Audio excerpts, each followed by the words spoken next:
Con esta recomendación quiero dar comienzo a estas jornadas, con la presentación de Manuel Mariño, quien nos hablará sobre el modelo de gobierno cooperativo de Cooperativas de las Américas.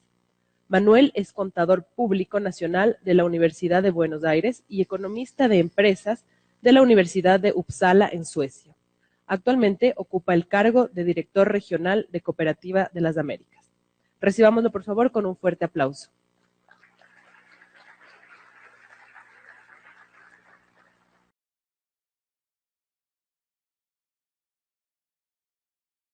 Bueno, buenos días a todas y a todos.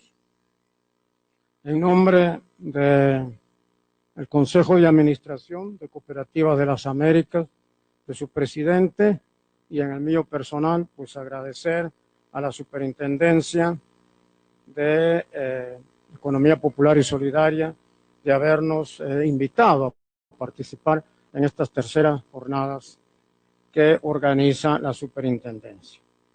A mí me han pedido pues hablar sobre el tema del modelo que tiene la Alianza Cooperativa Internacional para las Américas en el tema de gobierno cooperativo.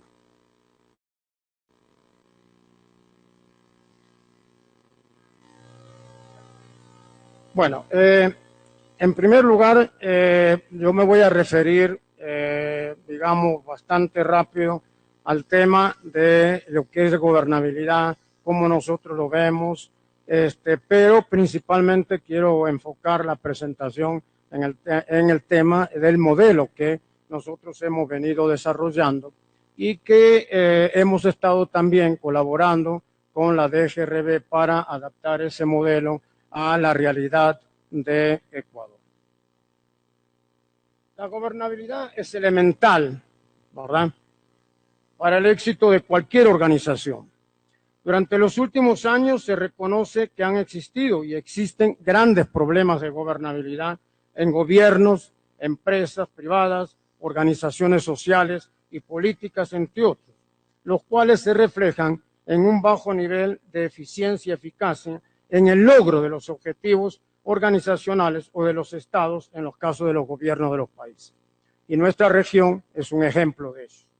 También se reflejan las disposiciones de los procedimientos y en los resultados esperados, ya sea por los ciudadanos en el caso de los gobiernos o de los miembros de dueños de organizaciones, lo cual da origen a problemas o enfermedades en los procesos, como pueden ser actos de corrupción de toda índole. Pero este tema de la gobernabilidad, y sobre todo a nivel mundial, no es nuevo. Yo les voy a citar dos cositas para que tengamos un marco de referencia desde cuándo se viene hablando de la crisis de gobernabilidad.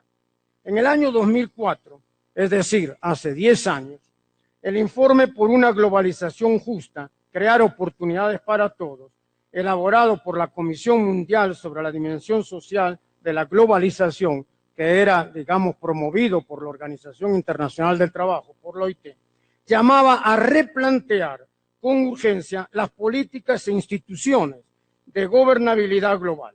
También señalaba que en el funcionamiento actual de la economía global se observan desequilibrios persistentes y profundamente arraigados que resultan inaceptables desde todo punto de vista ético e indefendibles desde el punto de vista político. Esto era en el 2004. Para una gran mayoría de las mujeres y hombres, la globalización no ha sido capaz de satisfacer sus aspiraciones sencillas y legítimas de lograr un trabajo decente y un futuro mejor para sus hijos. Vean qué visión, 2004, y vemos todo lo que todavía está sufriendo Europa con el tema de la desocupación. Existe una inquietud creciente acerca del rumbo que está tomando la globalización en estos momentos, decía el informe. Sus ventajas quedan fuera del alcance de muchos, mientras que los riesgos que implica no pueden ser más reales. La corrupción se ha extendido y el futuro de los riesgos que implica no pueden ser más reales. En definitiva, la gobernabilidad global está en crisis, nos encontramos en un momento crucial y tenemos que replantearnos con urgencia las actuales políticas institucionales. Esto lo cito textualmente de ese informe de esta Comisión Mundial creada por la OIT. Esto se decía en el 2004, pero en el 2007 el Instituto Internacional para Estudios Laborales publicó un documento sobre el impacto del informe de esa comisión después de 3 años. Y este documento volvía a afirmar que nuevas inquietudes y desigualdades estaban surgiendo, que la gobernabilidad de la globalización todavía era muy débil y que todavía quedaba mucho por hacer. La corrupción administrativa y financiera es la que ha dado lugar en Estados Unidos, Europa y otras partes a que la fluctuación cíclica que forma parte de los procesos económicos normales se haya convertido en una profunda y trascendental crisis económica. Los mayores responsables son las entidades bancarias y financieras que gozaron de un verdadero libertinaje en sus prácticas durante muchos años. Esta crisis se debe en parte a la falta de regulación de ciertos instrumentos financieros creados justamente por esas instituciones, pero también a la incapacidad de las autoridades de cumplir con su función protectora del consumidor y del ciudadano común. Se permitió una espiral crediticia exponencialmente abrumadora a la capacidad de los beneficiarios para cumplir con sus obligaciones.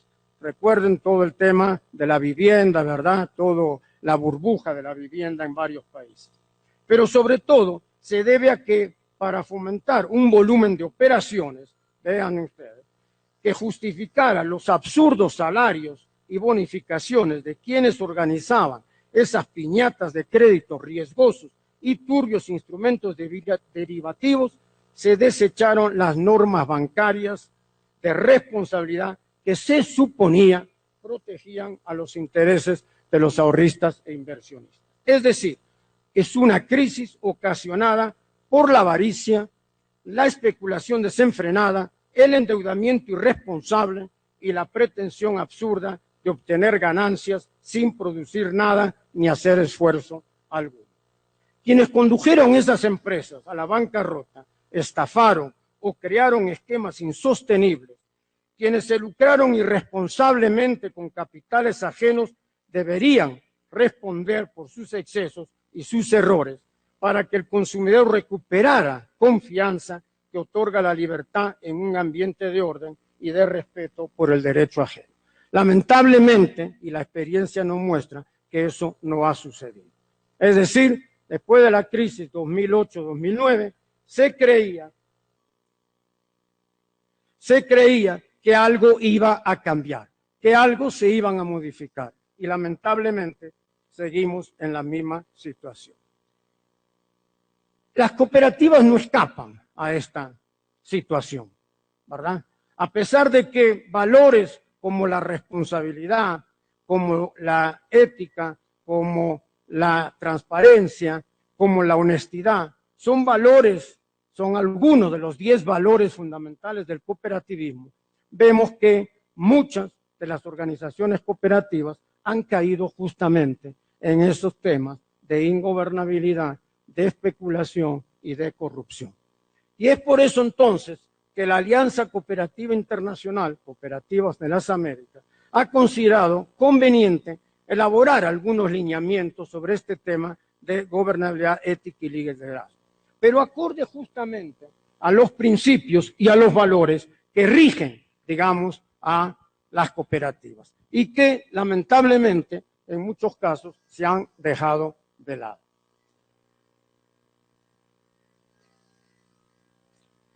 Estos lineamientos que fueron elaborados y que se han venido trabajando incluso en focus group y en discusión con varias organizaciones, ha llevado a que se elaborara un documento que se llama Fortalecimiento de la Gobernabilidad de las Cooperativas y que consta básicamente de 4 fascículos. Uno sobre gobernabilidad, el otro sobre ética, otro sobre liderazgo y finalmente una guía para formadores y formadoras. Ahora, hay muchas definiciones sobre el tema de gobernabilidad. Y en los últimos años este tema de buen gobierno corporativo, cooperativo, etcétera, ha estado de moda y más muchas organizaciones hablan del tema, se crean diferentes sistemas, etcétera. Entre comillas, creo que muchas veces se ha transformado en un negocio, ¿verdad? Pero bueno, no les voy a hablar aquí, voy a pasar rápidamente de algunas de las definiciones que existen, ¿verdad? Como digo, hay muchas, esta que ven aquí es una, tenemos otra también, que es la que dice que significa la estabilidad política,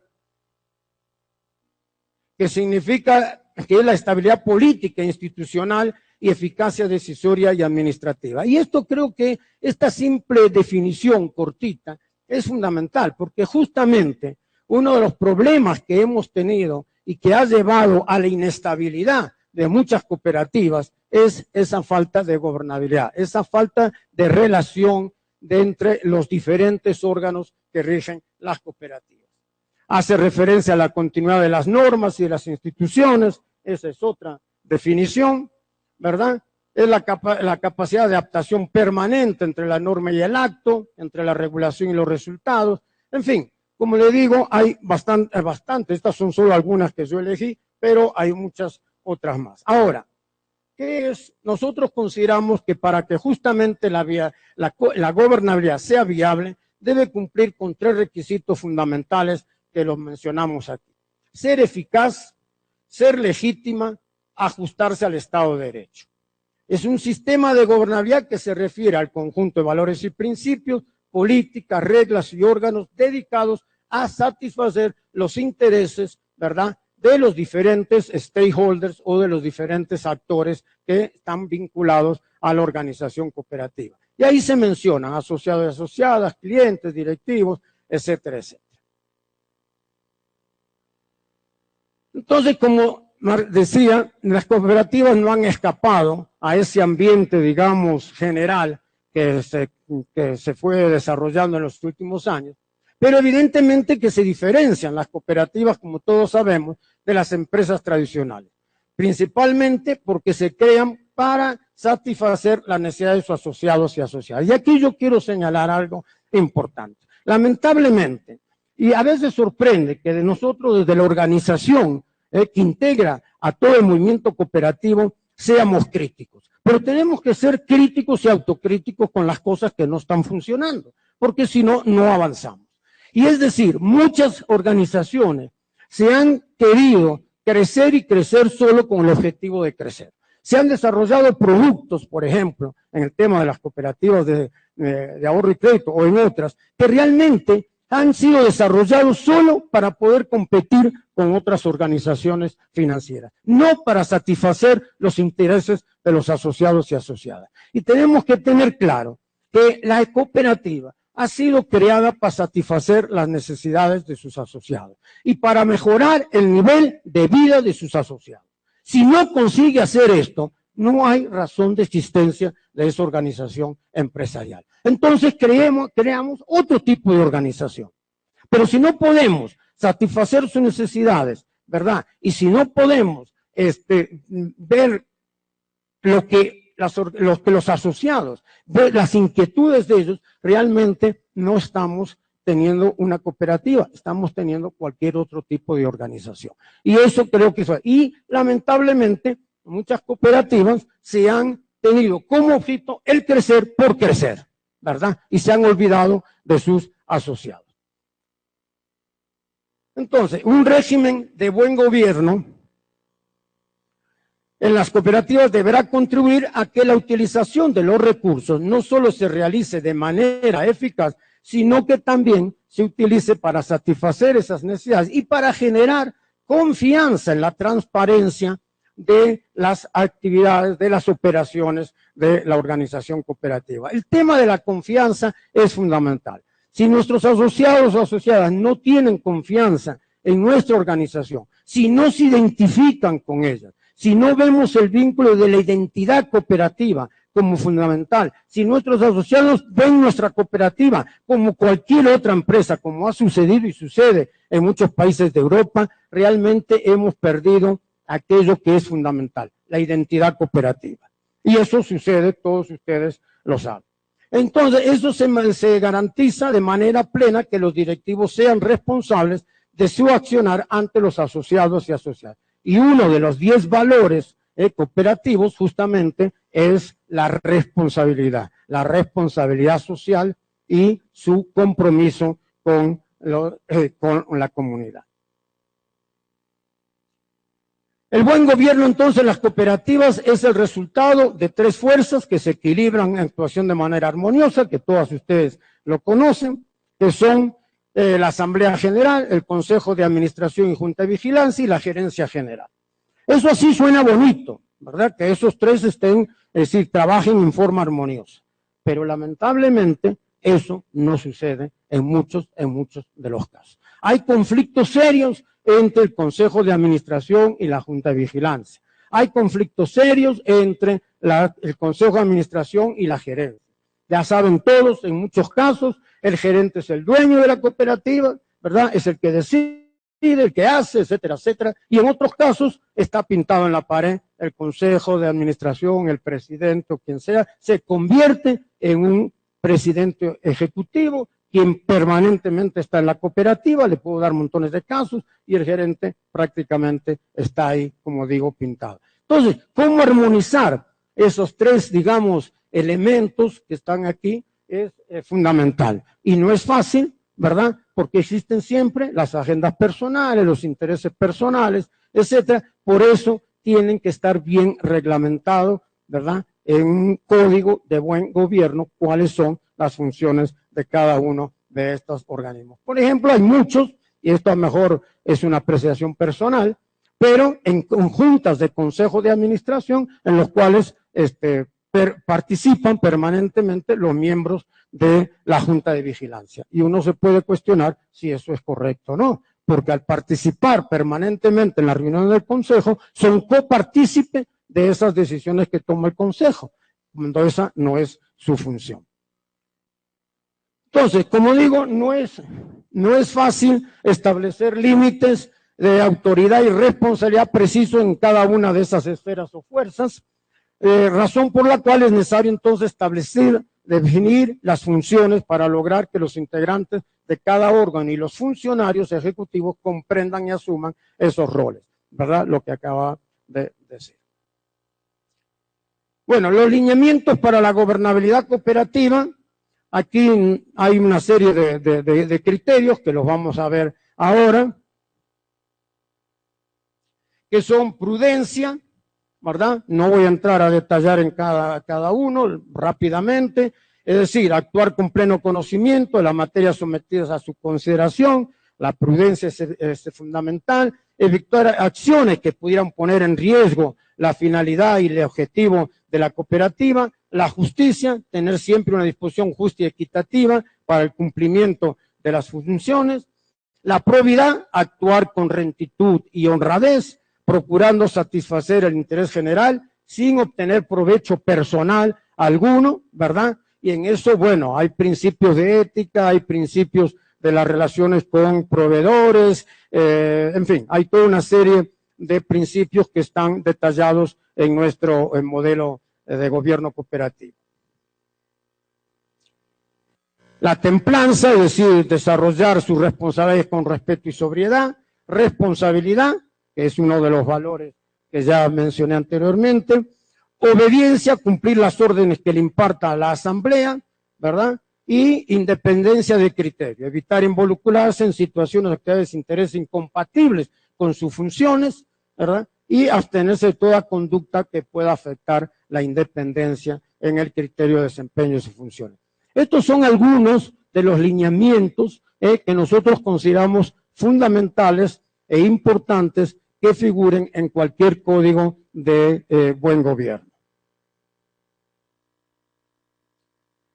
Ahora, aquí ya el superintendente mencionaba en su presentación el tema de la participación de los asociados, ¿verdad? Y nosotros, ahí en pantalla lo pueden ver, es decir, cómo desde la cooperativa promovemos la participación de los asociados. Eso es fundamental. Ahora, hay muchas formas de hacerlo. Hay que mandar la información oportuna en el momento oportuno, en forma que se pueda entender a los asociados, buscar diferentes mecanismos para que tengan acceso a esa información, ¿verdad? Mecanismos electorales sencillos y transparentes. En muchas cooperativas la participación de los asociados en la asamblea es bajísima, ¿verdad? Entonces uno se puede preguntar por qué. ¿Es que no le interesa, que no se identifican con su cooperativa? ¿O es que desde la dirección, desde el consejo, no estamos interesados en que haya una buena participación? Y si estamos interesados, estamos promoviendo los mecanismos adecuados para esa participación. Y esa participación también debe ser en igualdad de condiciones para todos, ¿verdad? Y no ciertos privilegios como también vemos en algunas oportunidades. Entonces, es fundamental la diferencia entre la cooperativa y una empresa tradicional de capital son las personas. Eso está clarísimo. Y si tenemos que la diferencia son las personas, tenemos que hacerlos partícipes en las decisiones que tome la asamblea de asociados. Bueno, vamos entonces un poco a ver lo que desde nuestra perspectiva es la metodología, el modelo que utilizamos. Nosotros tenemos algunos principios, ¿verdad?, que utilizamos para cuando tratamos de certificar a una cooperativa en el buen gobierno cooperativo. Y tenemos algunos criterios de certificación que vamos a ver ahora rápidamente. Cooperativa de las Américas, como dije, ha desarrollado una metodología de evaluación de la gobernabilidad ética y liderazgo en las cooperativas, el cual contiene un instrumento para analizar la gobernabilidad en las cooperativas. Es un instrumento amplio, ¿verdad?, que contiene unos cuantos indicadores y que, como dije, lo hemos venido trabajando con la DGRB para adaptarlo a la realidad de Ecuador y de acuerdo a la Ley de la Economía Popular y Solidaria. Y este instrumento contiene esos indicadores, están basados en los principios y valores cooperativos.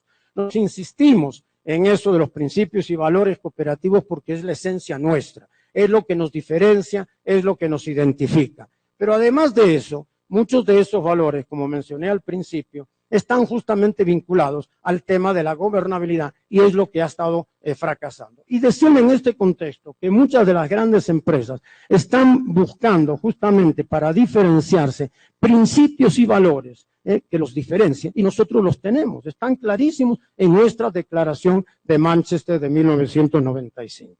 Entonces, una cooperativa puede recibir la certificación de buen gobierno por parte nuestra si cumple al menos 80% de esos indicadores que vamos a hablar ahora.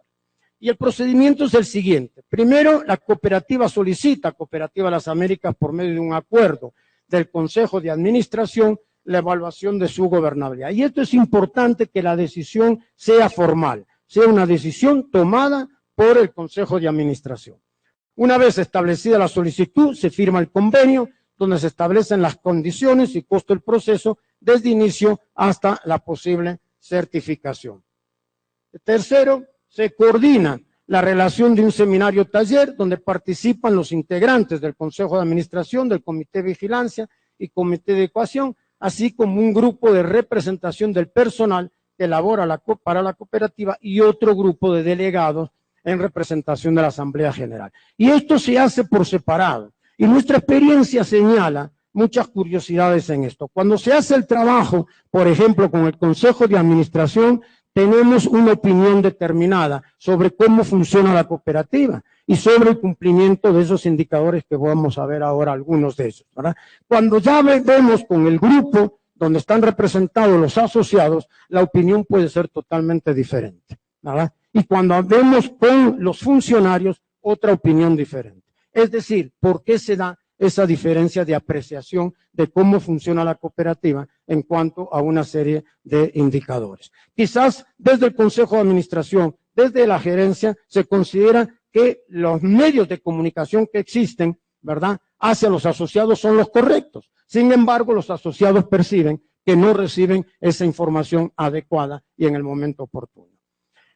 En el cuarto, ya los participantes de este seminario taller reciben una charla de sensibilización sobre el tema del buen gobierno Quinto, se realiza un primer taller donde se hace una introducción sobre el instrumento de evaluación y cada uno de los grupos mencionados en el punto 3, es decir, aquellos que les dije, Consejo de Administración, etcétera, se reúnen para analizar la implementación de cada indicador y darle la valoración que consideran que la cooperativa cumple de manera normativa. Hay 3 tipos de valoraciones que las vamos a ver ahora y cada grupo entonces da su valoración de acuerdo a lo que piensan que está funcionando.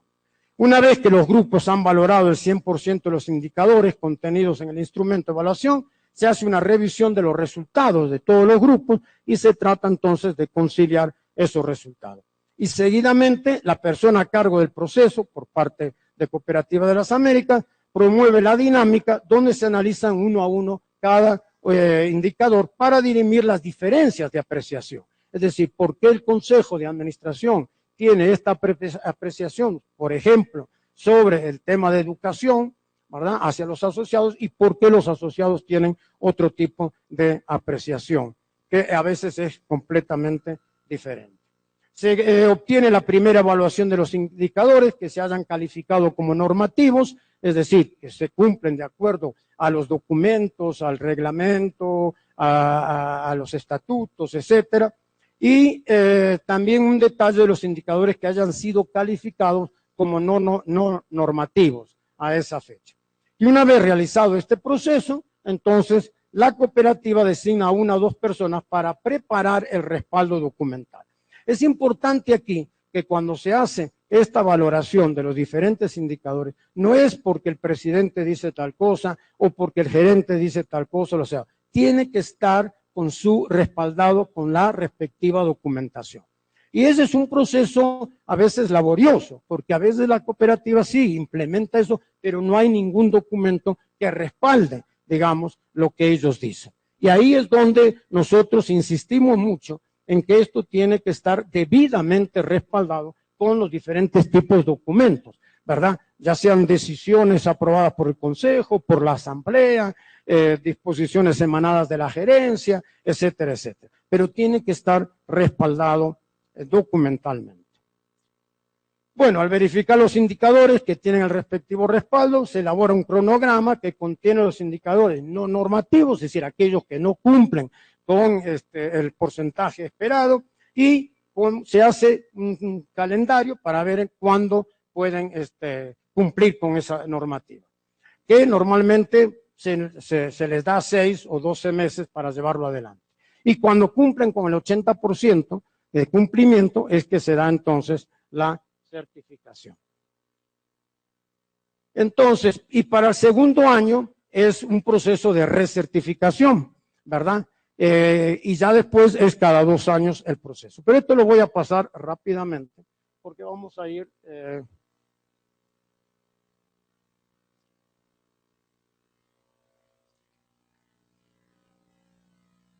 para que veamos un poco.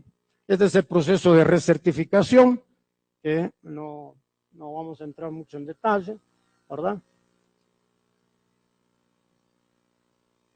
Y vamos entonces, esta es una muestra de algunos de los indicadores. Esto tiene, como lo ven aquí, hay criterios, bueno, del lado de allá, criterios, hay 26 criterios diferentes para cada, es decir, 26 en total. Algunos principios tienen más criterios para la evaluación, otros menos, pero en total de los 7 principios hay 26 criterios, y esos criterios tienen ciertos indicadores para medir el cumplimiento.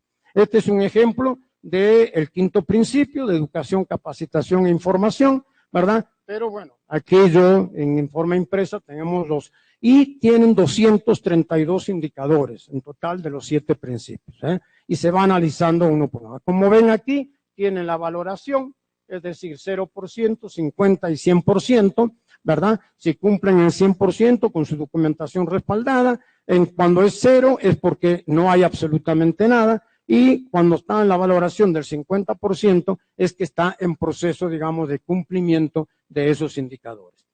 Esto, como le digo, no es una tarea que se haga de un día para otro. Hay todo, y lo mencioné anteriormente, hay todo un proceso de sensibilización. Se nombra en la cooperativa un grupo de 2, 3, 4 personas que trabajan con este tema, que reúnen la documentación necesaria. Y este es el otro criterio dentro del mismo principio, ¿verdad? El Comité de Educación tiene una programación sistemática que garantiza la educación, la formación e información de la sociedad directiva y personal. Y hablamos aquí justamente de programación sistemática, porque este tema de la educación es un tema que la mayoría de las cooperativas no lo tratan adecuadamente. Y es por eso que nosotros hemos desarrollado un programa de formación para formadores en el tema de educación, destinado principalmente a los directivos y a los comités de educación. Y justamente en Ecuador viene la graduación ahora, la semana que viene, con una de las cooperativas sobre este tema de formación de formadores en educación, porque las cooperativas sí dan cierto tipo de educación, es cierto, ¿verdad? Y hacen una serie de cursos, etcétera, pero no hay una programación sistemática del tema de educación. Es decir, se hace un poco ad hoc, es decir, y nos invitan a un curso, mandamos la gente, a un seminario, organizamos nosotros, pero no hay una programación sistemática. Y esto es justamente uno de los indicadores para ver cómo la cooperativa trabaja el tema de educación. Luego, al final, pues se hace la valoración acumulada de los siete principios, ¿verdad? Que la ven ahí, ¿verdad? Este es el ejemplo de una cooperativa y vemos que había en 2 de los indicadores, en este caso del primer principio, no tenían absolutamente nada hecho.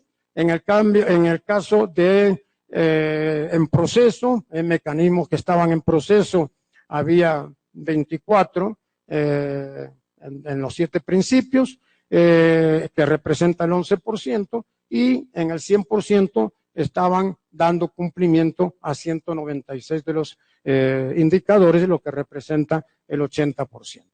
Y finalmente, entonces, se hace un cuadro, ¿verdad? Más o menos de esto se hace por cada principio, ¿verdad? Cooperativo, entonces se hace esta valoración, esto es el consolidado, pero se hace también una gráfica de este tipo para cada principio. Además de esto, como ven aquí, en el rojo no se ha cumplido, no se ha hecho nada, el amarillo para completar en un plazo de 1 año, y el 196, que representaba el 88%, se cumple o se aplica la normativa que tiene la cooperativa en los diferentes documentos que tiene. Entonces, aparte de eso, nuestro, digamos, modelo incluye 23 recomendaciones para elaborar un código de buen gobierno en cada cooperativa y de ética, ¿verdad? También el modelo incluye una serie de principios sobre el tema de la ética, sobre el tema del liderazgo, pero que aquí no lo vamos a desarrollar porque básicamente nos interesaba hacer un pequeño resumen de cómo implementamos nosotros este modelo y decirles que ya en la región hay varias cooperativas en diferentes países que han logrado esta certificación de buen gobierno. Lo cual, por supuesto, no significa que esto es lo que estamos trabajando, porque esta certificación es en un momento determinado, pero no quiere decir que a los 6 meses ya muchas de esas cosas ya no se están cumpliendo, ¿verdad? Y entonces no refleja la realidad de la cooperativa, se puede ir desvirtuando ese tema, ese buen gobierno. Entonces estamos diseñando, con la colaboración de un agente de Colombia, un sistema online que permita tener al día y en cualquier momento cómo se van desarrollando esos indicadores, cómo van cambiando, etcétera. Esperamos de aquí a fin de año poder ya tener ese software que va a permitir valorar el buen gobierno cooperativo online y en el momento que querramos, y no solo como está ahora, que evidentemente uno puede pensar Y bueno, sí, se arreglan las cosas para obtener la certificación y después de eso, ¿verdad? De buen gobierno cooperativo nos hemos olvidado. Pero bueno, eso es lo que queremos y estamos desarrollando en este momento. Esto era lo que les tenía para decir. No les quiero llevar más tiempo porque ya estábamos un poquito atrasados al inicio. Así que muchas gracias y cualquier pregunta estamos a las órdenes.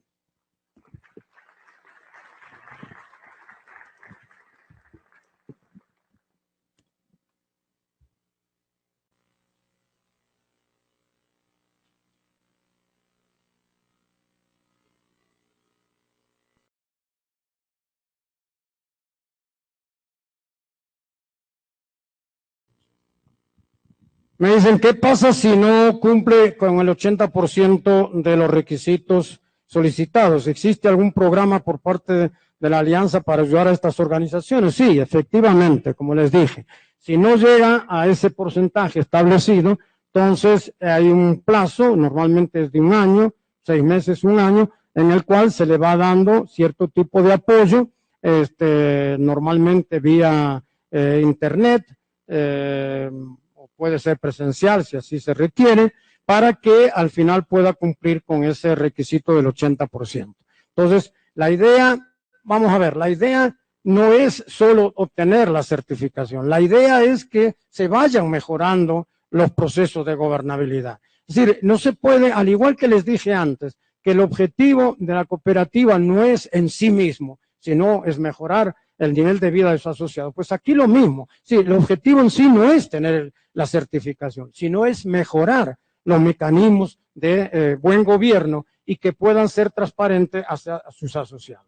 ¿Qué tipo de cooperativas pueden certificarse en las cooperativas AMER y cuáles son las ventajas que tiene dicha certificación? Bueno, cualquier tipo de cooperativa se puede certificar, ¿verdad? La Alianza tiene miembros y de todo tipo de área empresarial, de vivienda, de trabajo asociado, ahorro y crédito, etcétera, etcétera, ¿verdad? Y por tanto, cualquier tipo de cooperativa, sea miembro o no miembro de la Alianza, puede solicitar la certificación. De hecho, tenemos varias que no son miembros de la Alianza y que han logrado la certificación. ¿Y cuál es la ventaja? Bueno, aquí como cualquier otro caso de certificación, ventaja concreta, difícil quizás tener, pero es marcar la diferencia. Es decir, cuando ustedes tienen una certificación de cualquier tipo, es decir, es una imagen que ustedes están dando hacia el exterior. Es decir, bueno, hemos sido evaluados en nuestro proceso de gobernabilidad y la hemos obtenido. Entonces, ese es lo fundamental. Es como cuando cualquier organización se adhiere al Pacto Global. Es decir, ¿cuál es la ventaja? ¿Verdad? Pues, es decir, práctica ninguna, pero sí les da una imagen de que ustedes cumplen con los 10 principios establecidos en el Pacto Global de las Naciones Unidas. ¿Usted considera que la entidad de control debe intervenir cuando hay valoración de los principios? Bueno, esto no tiene mucho que ver con gobernabilidad, pero yo evidentemente creo que si una cooperativa está desvirtuando lo que es su esencia y hay un organismo de control, ¿verdad? Y supervisión, pues tiene la función de hacerlo, eso es evidente. Primero deberían los propios organismos de la cooperativa ver que no sucede eso, pero si los organismos de la cooperativa, comité de vigilancia, la propia asamblea no toma medidas, es evidente que el organismo de supervisión y control tiene una responsabilidad de que sea cooperativa y que no sea cualquier otra cosa, porque les voy a decir que en la región hay casos de cooperativas llamadas cooperativas de trabajo asociado, muchas aquí en su país vecino, y realmente lo que menos tienen son cooperativas, son simplemente intermediarios laborales. Bueno, cualquier organismo de control y supervisión tiene que intervenir así, y de hecho lo han hecho. ¿Qué perfil deben reunir los miembros de la Comisión de Educación? Bueno, este es un tema interesante, porque a veces, y voy a ser un poco así violento, cuando algunas personas no son elegidos para el Consejo de Administración o para el Comité de Vigilancia, ¿dónde los colocamos? En Comité de Educación, ¿verdad? Y sobre todo a las mujeres. Es decir, como no se les facilita muchas veces el acceso al Consejo de Administración, para tenerlas contentas, ahí las ponemos en el Comité de Educación, sin hacer un análisis de las cualidades que tienen que reunir esas personas que están en el Comité de Educación. Nuestro programa de educación, de formación de formadores que le mencioné antes, que además lo estamos haciendo con la Universidad Fundepos, alma mater de Costa Rica, y los dos damos la certificación, Cooperativa de las Américas y la universidad, justamente es eso, formar a esa gente que está en los comités de educación, ¿verdad? Para que a su vez puedan, lamentablemente, y es no solo mi opinión, la de muchos, los comités de educación a veces son puramente formales, ¿verdad? No cumplen la función que tienen que cumplir. Por empezar, no le dan recursos en el presupuesto muchas veces, ¿verdad? Entonces, ¿cómo va a trabajar un comité de educación que no tiene recursos? Y más todavía, cuando tiene recursos, ¿lo utilizan para qué? Para hacer actividades sociales o para mandarlos a algún evento internacional. Vienen del evento internacional, nadie le pide cuentas, no rinden cuentas, qué fue lo que aprendió, qué fue lo que no aprendió, etcétera, etcétera. Entonces también hay un problema en este tema de la educación. Sí, normalmente se nos dice, no, es que necesitamos más recursos para educación y más recursos. Sí, es cierto, pero si uno hiciera un análisis costo-beneficio de lo que se ha invertido en educación, yo les diría que esa relación iba a ser muy negativa, ¿verdad? Porque es que en este tema generalmente no se elige bien a la gente que se lo manda a los cursos. Cualquiera va, primero. Segundo, no se le piden cuentas cuando regresa. Y hay que tener claro, si yo voy a un curso de formación, yo no voy por mi cara bonita, por decir así, o porque me llamo Manuel Mariño, voy en representación de mi cooperativa. Y por tanto tengo una responsabilidad hacia mi cooperativa y hacia los asociados o funcionarios que no pudieron ir. Y yo tuve el privilegio de ir. Entonces tengo esa responsabilidad de rendir cuentas y de tratar de transmitir mis conocimientos que tuve a esos que no pudieron ir.